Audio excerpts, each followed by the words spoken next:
નમસ્કાર દર્શક મિત્રો, આપ નિહાળ રહ્યા છો સાઈ ગ્રુપ મીડિયા હાઉસ દ્વારા સંચાલિત નવસારી લાઈવ અને ઝટપટ ન્યૂઝ। વીર બાળ દિવસ એટલે કે 26મી ડિસેમ્બર 2025। આ 26મી ડિસેમ્બર 2025ને વીર બાળ દિવસ તરીકે ઉજવવામાં આવે છે, બલિદાન દિવસ તરીકે ઉજવવામાં આવે છે 1705ની અંદર। જી હા, 26 ડિસેમ્બર 1705ની અંદર 9 વર્ષના જોરાવરસિંહ અને 7 વર્ષના ફતેહસિંહને મુગલ સેનાપતિ વઝીર ખાને ધર્મ પરિવર્તન કરવા દબાણ કર્યું હતું, પરંતુ તેમણે જો બોલે સો નિહાલ સત શ્રી અકાલના નારા સાથે ધર્મની રક્ષા માટે બલિદાન આપ્યું હતું। અને એ દિવસથી આજની તારીખને એટલે કે 26મી ડિસેમ્બરને વીર બાળ દિવસ તરીકે ઉજવવામાં આવે છે, જેની સૌપ્રથમ ઉજવણી નરેન્દ્ર મોદીએ 9મી જાન્યુઆરી 2022 ગુરુ ગોવિંદસિંહ જયંતિના રોજ ડિક્લેર કરી હતી અને એ દિવસને વીર બાળ દિવસ તરીકે ઉજવવાની જાહેરાત કરી હતી અને પ્રથમ વખત 26મી ડિસેમ્બર 2022ના રોજ તેની ઉજવણી કરવામાં આવી હતી। આ દિવસ માત્ર શીખ સમુદાય માટે જ નહીં, પરંતુ દેશભરના લોકો માટે સત્ય, ન્યાય અને ધાર્મિક મૂલ્યો માટે અડગ રહેવાની પ્રેરણા આપે છે। કારણ કે વાત જો કરવામાં આવે તો શીખોના 10મા ગુરુ એટલે કે ગુરુ ગોવિંદસિંહ જે ખરા એમના આ દીકરાઓ હતા અને એમણે પોતાના 4 દીકરાઓ જે ખરા એ 4 દીકરાઓને પોતાના ધર્મની રક્ષા માટે ન્યોછાવર કરી દીધા હતા।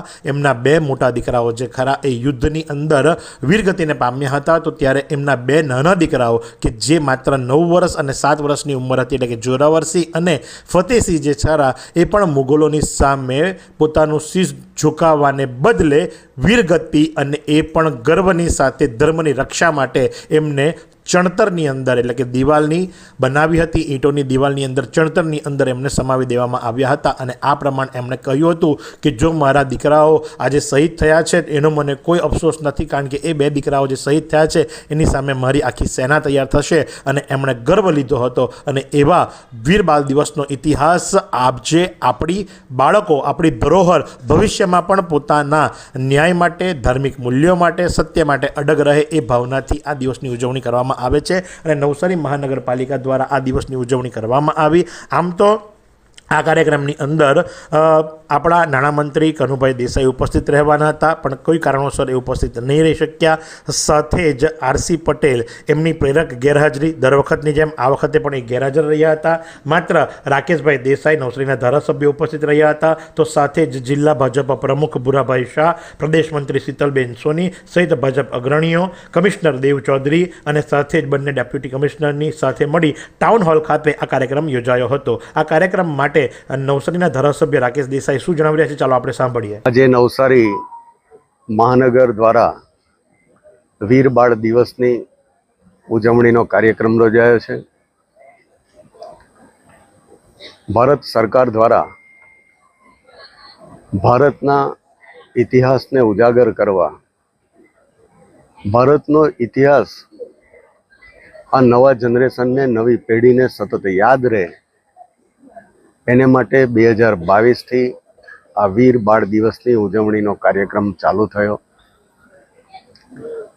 શીખોના ગુરુ એવા ગુરુ ગોવિંદસિંહે અને એમના કુટુંબે જે તે વખતે વિદેશી આક્રાંતાઓની સામે, મોગલ આક્રાંતાઓની સામે લડીને જે એમના કુટુંબનો, પોતાના દીકરાઓના 4નું જે બલિદાન આપેલું, એ બલિદાનને સ્મરણ કરવાનો આજનો દિવસ છે। ગુરુ ગોવિંદસિંહના 2 દીકરાઓ પોતે લડતા લડતા મોટા દીકરા શહીદ થાય છે।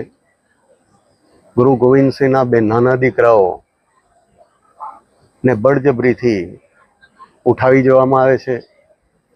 એ બંને દીકરાઓ પર અત્યાચાર આચરવા છતાં એ મુગલ સામ્રાજ્યને તાબે થયા સિવાય હસ્તે મોડે જો બોલે સો નિહાલ સત શ્રી અકાલના નારા સાથે એ બંને નાના દીકરાઓને દિવાલમાં ચણી દેવામાં આવે છે।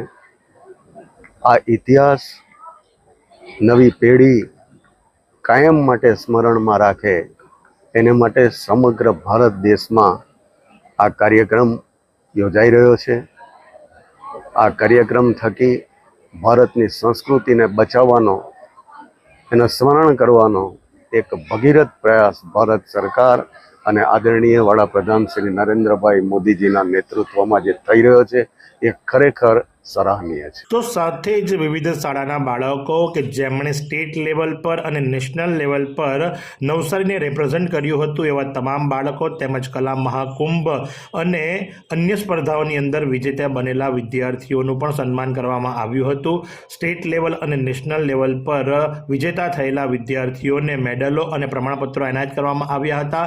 તો કલા મહાકુંભની અંદર વિજેતા બનેલા 400 જેટલા વિદ્યાર્થીઓને પ્રમાણપત્ર પણ આપવામાં આવ્યા હતા. તો આ પ્રમાણે આજરોજ નવસારીના ટાઉન હોલ ખાતે વીર બાલ દિવસની ઉજવણી કરવામાં આવી હતી. તો આજ પ્રમાણે આવા અવનવા સમાચારો માટે આપ નિહાળતા રહો નવસારી લાઈવ અને ઝટપટ ન્યૂઝ.